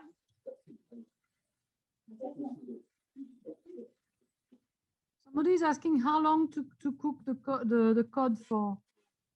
The cod, 8 minutes. 8 minutes. 8 minutes, we haven't put the cod yet. Why? Because we are going to show you a technique, you know. The mussel, we put olive oil, garlic, thyme, and bien évidemment, du Ricard. Or you can put rosé. In my recipe, I have rosé too. You can put rosé for sure. The rosé is very nice, but for today, we are going to put Ricard. Parsley? Not now. Not now. Okay. When the mussels start to smell, and you feel, you know, that they start to open a little bit, this is at the time that you are going to put the alcohol and after cover them. Cover them.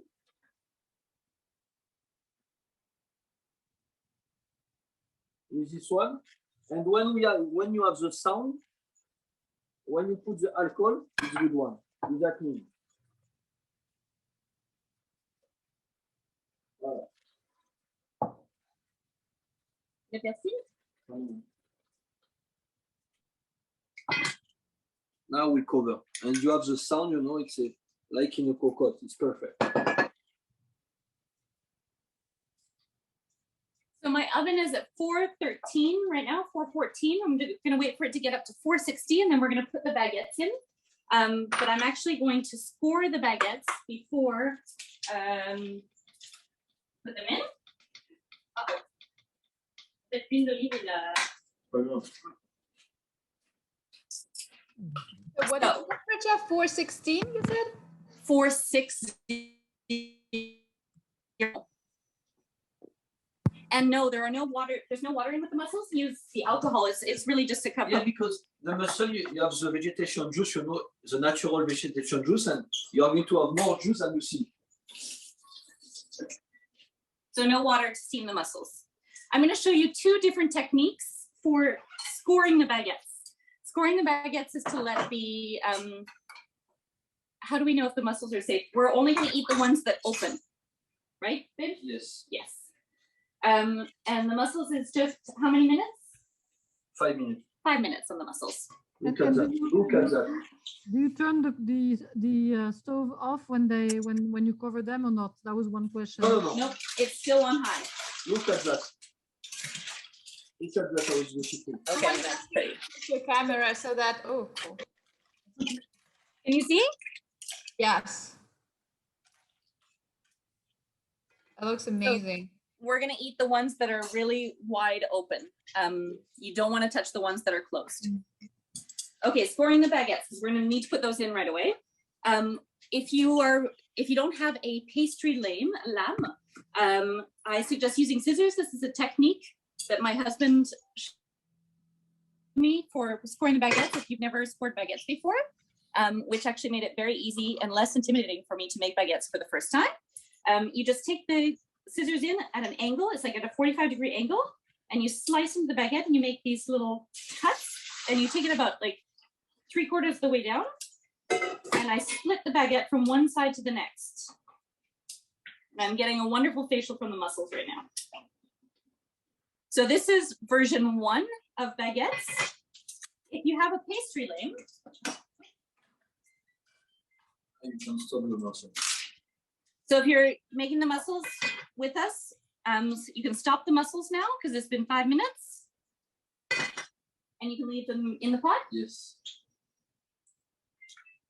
So if you have a pastry lame at home, which is this here, then I just use this and make quick incisions.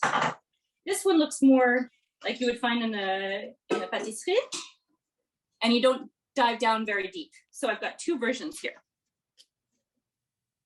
which I will show you. Being very careful to put the pastry lame back away because they're so sharp. Here's 2 versions of the baguette. This is really for beginners with the scissors, and then you have the pastry lame.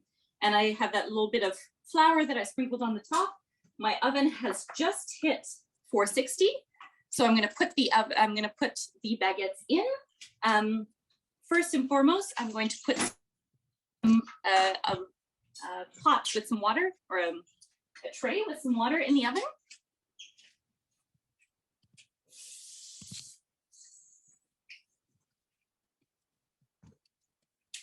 And I've just put a couple inches of water into this pot. This pot was actually my grandmother's. I don't use it for baking loaves anymore because I don't think it's a little bit rusty, but I love thinking of her every single time that I put it in the oven. So, merci, Nanny.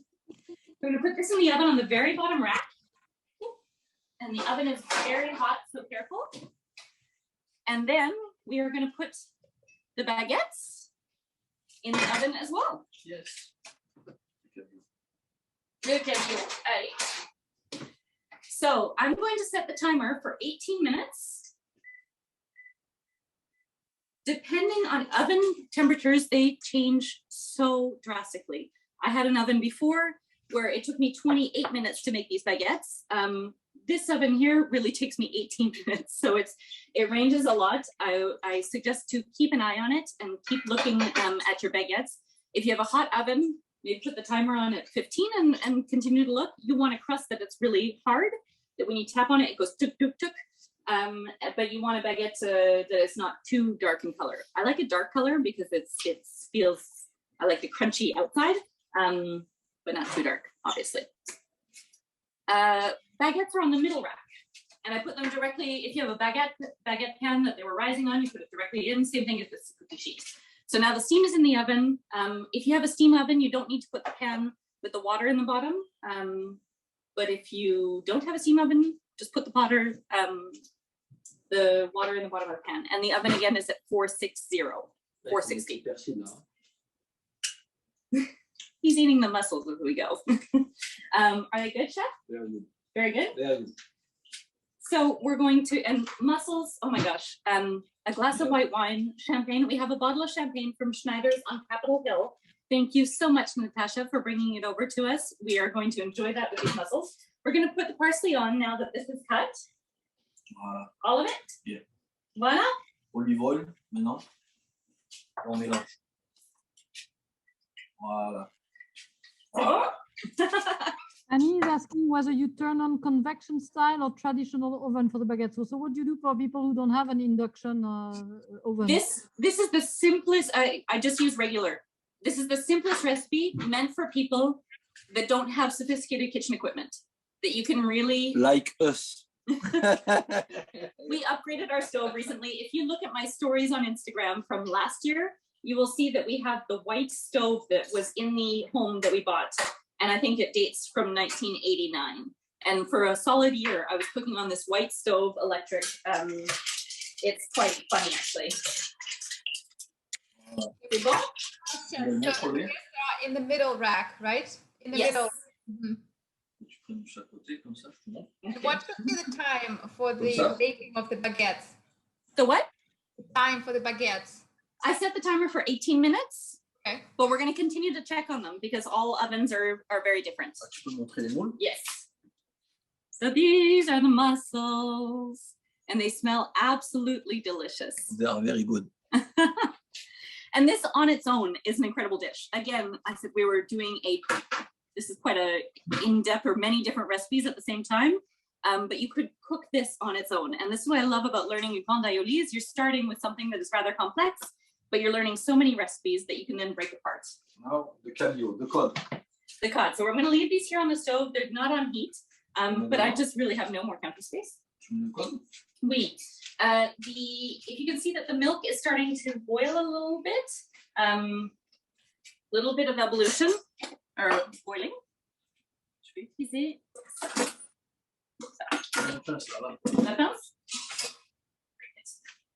So we're getting a little bit of boiling from the milk of the cod, and I'm going to just take the piece of sherry. Just take the pieces like this and put it directly into the milk. I'm going to bring the temperature down at the same time. Sur le milieu.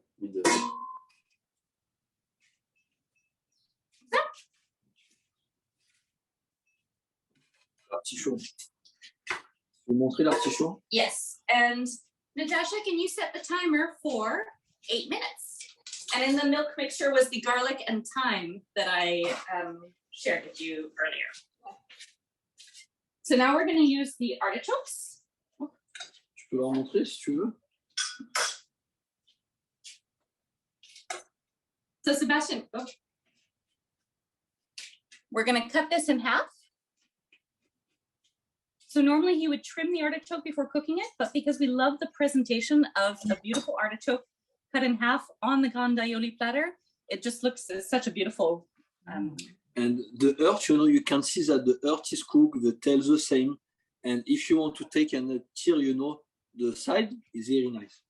And you can dip the leaf directly into the aioli. So I'm going to take this one. Courgette is saying many thanks for this demonstration. We are really enjoying it. Thank you. The what, sorry? Courgette is saying many thanks for this demonstration. We are really enjoying it. Oh, thank you. On n'a pas tourné les artichokes. We don't turn the artichokes at the beginning because it's a complicated technique, you know. This is why we cook with all of the leaves, because after when it's cooked, you know, it's very easy, you know, just to tear, you know, like that, and to what? To pull. Oui. Je mélange le français et l'anglais. To pull just like that. Look at that. And very easily, you know, be careful because it's hot and we don't put this on the bath. You just cut the tail. Here, one time. Ah. And we cut in half. Ah, celui-là, il ne veut pas venir. Ah. Ça, c'est bien ça. And sometimes you have a rogue artichoke like this one, which is just being a little bit of a pest. It's beautiful. Somebody wants to know if you should cover the cod while it poaches. Since you didn't cover it, I expect it to know. No. And we're just letting it sit in its milk bath. Yeah, the earth is very nice. Beautiful violet color. Okay, I'm going to show you what the cod is looking like. So it's just really in the milk bath right there. Oh, can you see? There we go. And the baguettes are in the oven, just waiting. Je peux montrer pourquoi on a mis le bath. The bath. Pourquoi on a mis ta casserole devant nous? Ah, no, I explained it's for the humidity. Oh, yes. So what we're actually going to do is once I take the baguettes out, we're going to take this big, beautiful platter of vegetables that we have for the aioli. And we're going to put that in the oven for a few minutes just to warm it up a little bit. And the fact that we have the steam from the baguettes, the loaf pan of water that brings the steam is going to be actually really great to warm up these vegetables nicely and keep the moisture and the cooking temperature of each one. And you have this beautiful array of vegetables that is each done to perfection, each done to croquant. And this is just such a wonderful dish to share with friends because everyone will dive in and take different pieces. Of course, we're careful when you have friends over at this time. Suggest using serving spoon and fork and plating the aioli individually on each person's plate. And then and putting the aioli dip as well, and then enjoying your plate. Voilà. So how many minutes do I have left on the timer for the cod? 4 more minutes. 4 more minutes. 4 more minutes. Okay, perfect. And it's at a slow evolution. There. Any questions? Yes, there is one actually from Karen. She's never prepared artichokes before, so in the middle she has a lot of hairs. Yes. Is that what I should be seeing, and how does it person take some? I remember taking out the hair of the artichokes a lot when I was eating when I was a kid. Exactly. If you're going to trim the artichoke first, you remove the hairs before cooking them. But what we wanted in the presentation was to have this whole artichoke that you could pull off the leaves, because if you trim the heart out of the artichoke to remove the hairs, then you're not getting the leaves that you can pull off and then dip in the aioli and eat individually. And of course, to eat an artichoke leaf, you just put your teeth on the top of it and you suck back and take the meat off it's just on the very end right there, actually. So it's two different styles of preparation. If you just want the artichoke heart, you have to trim it beforehand. And yes, the recipe did call for 4 hard-boiled eggs, which are right here. I'm not putting them on the pan yet because I don't want them to go in the oven and warm up with the vegetables. We're going to put them on at the very end, at the same time as the mussels and the cod that will still be hot.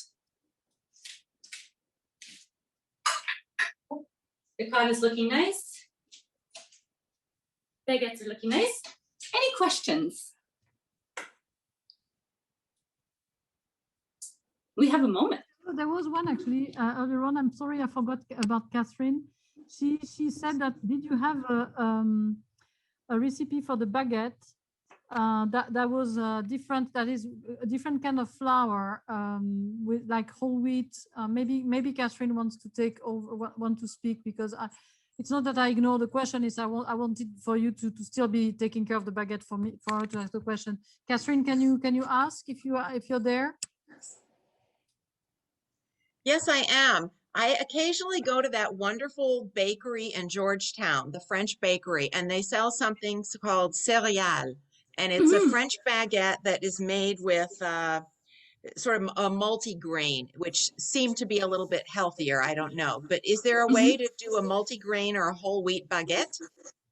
Absolutely. I have not tried it with this recipe. So there's so many different scientific degrees that go into each baking recipe. And so I haven't actually tested a cereal flour with this recipe to be able to tell you yes or no, but I have that on my list of things to try. I actually have it on my list to try with the gluten-free flour as well. Will the mussels and shrimp go on the plate together? Yes, they will go on the plate together, and the juice from the mussels will pour over the vegetables as well. Erin is asking, they have finished cooking by now, actually, and so she's asking if they can serve it later cold, or if it should be, or if they should heat it up before serving. So it's as you wish. I don't mind aioli cold or room temperature. I think it's really lovely. If you want to heat it up, which is what Sebastian suggests, then I would put it in the oven as we're doing right now. If you're going to serve it in 2 hours, for example, put it in the fridge. And then put a pot of, or a loaf pan with a couple inches of water on the bottom of it in the bottom of the oven, and then put the pan back in to heat it up for a few minutes to bring it up to warm. And it's time for the cod. Ok, écris-moi que j'ai mis là. Merci. And I'm going to take an assiette.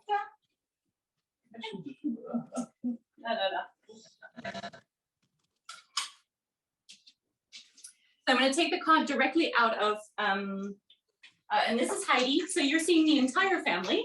Heidi is 10 years old and is French. We got her in France, and she has moved with us from Montreal to, or from Nice to Montreal to now to Washington, D.C. So this is what the cod looks like. I'm going to show this to you. This is delicious.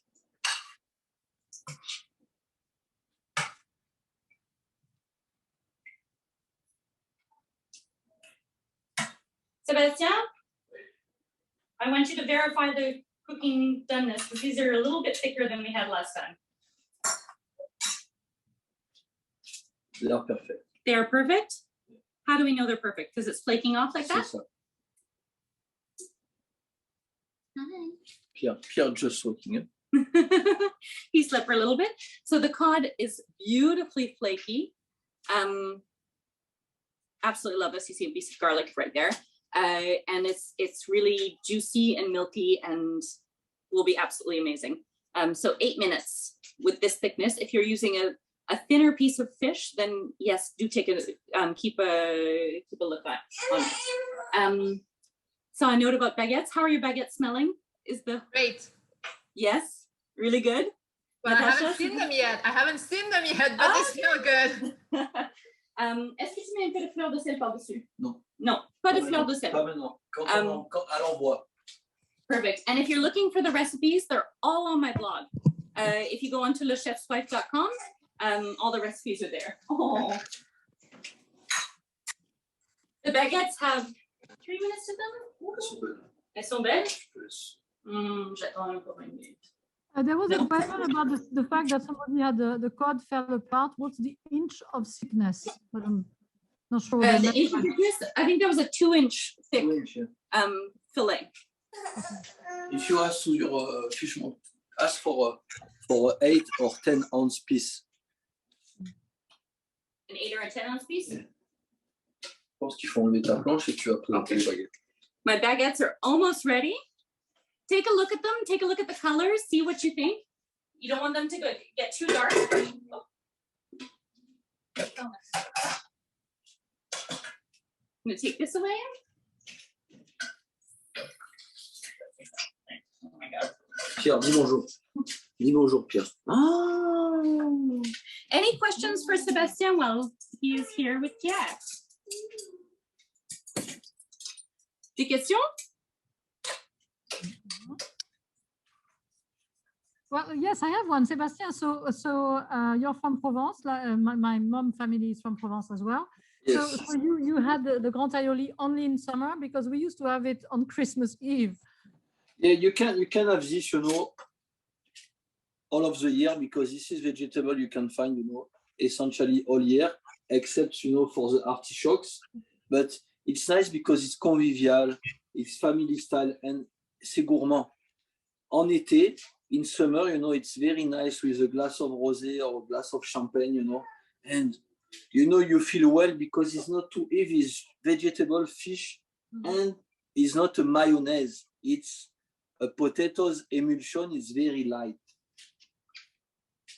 So I'm actually going to take my baguettes out now. I'm at 17 minutes, but I'm the way that they look is a nice color for me right now. So keep an eye on them. Wow. Voila. Wow, that's beautiful. Oh, that's hot. I'm going to let it, and okay, this is the wonderful part. 1 second.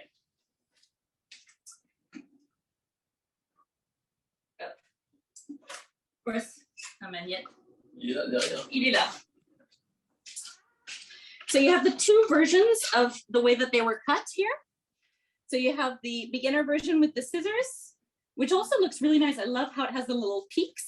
I prefer the beginner one. Look at that. And then you also have with the slice of the pastry lane. Now, this again is a 2-hour baguette recipe. If you let it rise overnight, you're going to have a different inside, and it will rise differently, which is also very good. But I never have the foresight to start proving bread the night before. I decide the morning of that I want bread for lunch because I'm going to make a soup, or I'm going to have or someone stopping by, or honestly, baguettes is one of my favorite things to give to neighbors. And in COVID time was one way that we shared warmth in our neighborhood, is that I would bring baguettes and drop them off at their door. And it kind of is a way to share love. So I'm going to show you the sound. Isabel, can I ask you your opinion about the color? Shall I keep it longer or not? Show me. Don't work. Keep it longer. Okay. 2 minutes. 2 minutes. Like 4 minutes? Okay. 2 minutes. Oh, thank you. These are my first ones. Someone was asking, my baguette looks brown and beautiful, but it is much flatter than the usual baguette, even though my was very foamy. What else might have been wrong? And thank you all for the answers to my many questions. This has been an experience. This is Karen. Oh, hi, Karen. I don't know what was wrong. It could be the temperature of your house. It could be the humidity that you have where you are. I'm not sure. There's so many different variables. If it didn't rise very much, then I would just leave it a little bit longer in the rise period. But again, you're dealing with so many variables: temperature, ambiance. And on n'a pas un levain préparé. Ça, this recipe, this is very for beginner, And we love that because it's very easy, you know. It takes 2 hours to make a baguette. Normally, you need to have your levain, you know, that stay overnight or probably more than one night. And finally, you know, it's a lot of preparation, you know. But when you are in a small kitchen like us and you have a family, it's always good to serve bread and to have this in 2 hours. And Inabel, she's doing this very well. I like this one. Merci, mon amour. So we're going to put the platter of vegetables from the aioli. Le code dessus. Are we going to put the cod on it? Bien sûr. Il est chaud? Oui, je sais. Okay. He says to put the cod on it. I was not going to put the cod on it because it's already hot, but we're going for it. Au milieu, Oui, chef? au milieu, c'est ça, sur les haricots verts, c'est ça. Sur Ici. les haricots verts. Voilà. So. Tu aimes ça, Pierre? Regarde. Regarde. Regarde comment c'est beau. Oh. Ici encore dessus. I love the French flags in the background as well. So we have cod in the middle that we have, and we're going to put this directly in the oven where there is steam. Oui, c'est pourquoi aussi le steam avec. Yes. The steam is to keep the vegetables moist and not to dry them out. You want to keep them hydrated because they are just perfectly poached. We're just going to put it in for a couple minutes while the baguette is cooling off before I tear it apart. Qu'est-ce qu'il fait, maman? Can open up a bottle of wine because I think that we deserve it. It's been 1 hour and 55 minutes, and we have managed to make baguettes and a grande aioli all together with 2 kids that barely napped, very barely napped. We just need to put the eggs and the mussel on the top. Oh yes, the eggs and the mussel. So I can't drink champagne yet? Yeah, you can drink champagne. Thank you. So thank you, Natasha, for this bottle of champagne from Schneider's on Capitol Hill. And we are going to open it up to drink with the grande aioli. We're also going to slice those eggs that we have. Someone is asking about the carrots. How do carrots look on the platter? Yeah, the carrots are on and the platter. cucumbers. And The carrots, yes, they're on the platter, yeah. Did you put any cucumbers? I don't remember you talking about cucumbers. No, just zucchini. Zucchini, yeah, that's what I thought, yeah. Natasha, check your baguette. Right, thank you. So how are your baguettes looking right now? Let's see. I almost forgot. Sure. Wow, very nice. Oh, Very nice. Okay, thank you. It's been fun. The beets, you slice them, right, Sébastien? You slice the beets. Somebody was asking about the beets. Yes, I slice the beet, you know. You know, like just in square or quarter. It's up to you, you know. The more important is that all of the vegetables, you know, they are cooked perfectly for the aioli. And when you try, you know, this paste, this aioli, you know, on the vegetable, you always want to come back because it's not too garlicky, you know. We poach them, we blanch them. And what is good, you know, is that you can put this and you don't have the, you know, the raw, the aftertaste of the garlic. Pierre, regarde là-bas. okay, so to show you with the baguettes, what you want is that it has a hard sound. Very nice. Bravo. And that when you tear it apart, get a nice steam. Yeah, you get, it's a crusty crust and steam comes out and it's wonderfully soft inside. Ça c'est la mie de pain that you, yeah, my daughter loves to eat the inside out of this. And we're gonna take the aioli out now. Let me move this. How long should you let the baguette cool? Sorry? How long should you let the baguette cool is one of the questions. As long as you can possibly wait. It's just a couple minutes. Honestly, it's wonderful to tear into a hot baguette. So I keep on touching them, and then the moment that I don't burn myself when I'm touching it is when I tear into them. You can start to eat, you know, a little bit of foie gras with the baguette and the champagne. If you want. Absolutely. C'est là. Okay. Now I'm going to take out the aioli platter. Voilà. Oh la la. Ça, magnifique. There we go. I'm just going to show this to you here. And And we're going to top it with olive oil. We always top with olive oil. Et la personne qui a eu la question fleur de sel, c'est maintenant on met fleur de sel. And now for the person that was asking about the fleur de sel, this is when we would add the fleur de sel. And we do a nice little sprinkle of fleur de sel over the top, not too much. Voilà. And then we are going to add our mussels. Mussels over the top. Qu'est-ce que j'ai compris? Are you just going to place them? You know, like that, you know, it's everything around, you know, up, up, up, up. Voilà. Pierre, qu'est-ce que t'en dis, toi? You like it, Pierre? Thank you everyone for your comments. Lisa is saying c'est très magnifique. Merci beaucoup Anne-Isabelle et chef Sébastien pour la démonstration. Thank you. Merci, ça fait plaisir. Voilà. So now we have a few mussels that are on top here. Les œufs. Les œufs. On en deux. On prend deux. Tiens, le couteau. Thank you. And we're going to add the eggs to the top. Just comme ça? Oui. Oui. And I like to see if I have a bright yolk. Let's see if I manage that a little bit. Voilà. Mais tu présentes tout ça. Attention parce que c'est chaud ça. Hein? Oui, ça c'est chaud. Encore l'autre, le dernier. And I'm just going to put the eggs a little bit where I want them. Papa. I love the look of an egg. Voilà. Really nice. There we go. Oh, wow, wonderful. Et voilà. And you have the grand aioli, and then we have... Encore un peu plus d'huile d'olive quand même. Faut être généreux, faut pas... huile d'olive, hein, faut pas attendre sur les yeux. Hop là, et voilà. Et voilà, là on est bien. Là on est bien. And you serve with the aioli, which is the sauce on the side. And then when you're eating the grand aioli, what's really nice is you really use it as a dipping platter. So you would take zucchini, put a little bit of aioli on the top. With a fork, hein? Fork or spoon. Voila. And beautifully, the zucchini is croquant, so it has a nice little crunch to it. And the aioli sauce with this little bit of garlic, you just want to keep on going back for more and more.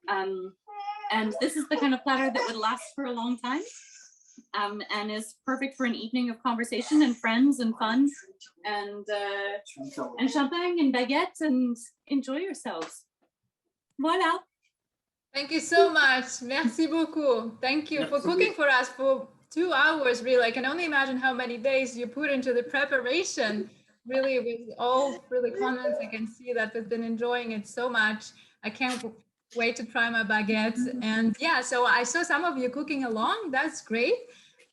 Take a photo, share with us. I'll put the hashtags here, tag Alliance Française and Le Chef's Wife. And happy Bastille Day to everyone and bon appétit. Merci beaucoup. And please don't sign up with the Le Chef's Wife blog because I do receive Anne-Isabelle's newsletter, and so I enjoy it very much. So I certainly recommend you signing up for Anne-Isabelle's newsletter. You'll get the French pantry list, of equipment and of all things that you need to have in your pantry. And we already look forward, I'm sure, to your next demonstration. Yes, in November we'll be doing the turkey au vin. So a twist on the coq au vin recipe. We'll be doing it with turkey in time for Thanksgiving. So we hope to see you there. Merci beaucoup. Bye. Bye. Bye. Thank you, everyone. Au revoir. Thank you so much. Merci pour tout, Anne-Isabelle. Bye.